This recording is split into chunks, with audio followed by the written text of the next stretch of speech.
Il est 9h14, on va s'intéresser à présent aux devises et à leur cours. Et pour nous accompagner, vous le voyez, Benoît Fernandez-Rioux est avec nous. Benoît, bonjour. Bonjour.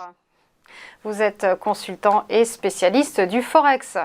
Et on va commencer avec la paire livre sterling US dollar, le fameux câble, qui est en reprise haussière, et cela semble vouloir, la tendance semble être en confirmation de cette nouvelle tendance. Donc, que doit-on retenir de la situation britannique, pour le moins chaotique ?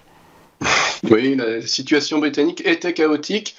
On va voir si elle l'est toujours, parce que là, on a donc un nouveau ministre des Finances, Jeremy Hunt, qui a été nommé la semaine dernière, et qui remplace Kwasi Kwarteng. Donc on est sur voilà, un nouveau départ, on va dire, pour le gouvernement Liz Truss. Liz Truss qui, est quand même sur la sellette.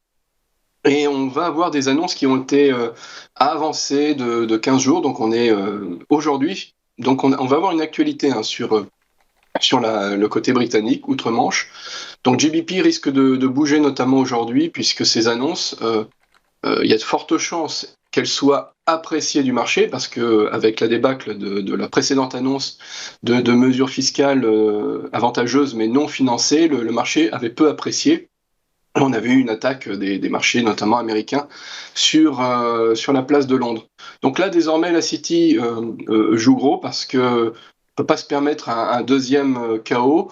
Et je pense, et ce sont les probabilités qui vont dans ce sens, que cette fois, la leçon a été retenue, les erreurs vont être corrigées, et on va aller de l'avant avec des annonces, mais des annonces financées, ce qui sera le grand changement, logiquement, par rapport à la dernière fois. Et donc, ça va logiquement bénéficier au sterling, qui devrait progresser positivement, et donc la paire GBP-USD que nous avons sous les yeux devrait potentiellement sortir de son biseau technique que nous avons là depuis la fois précédente.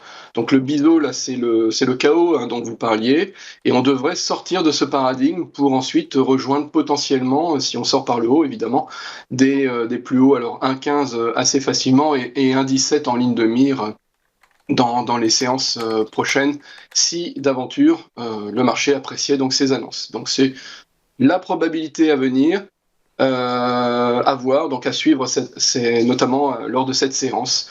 On a juste pour compléter cette semaine également des chiffres de l'inflation qui sont attendus mercredi, notamment sur la zone britannique. Et on s'attend à une nouvelle hausse de l'inflation pour malheureusement confirmer une inflation à deux chiffres. On n'est pas encore dans de l'hyperinflation, mais on commence à titiller ces niveaux.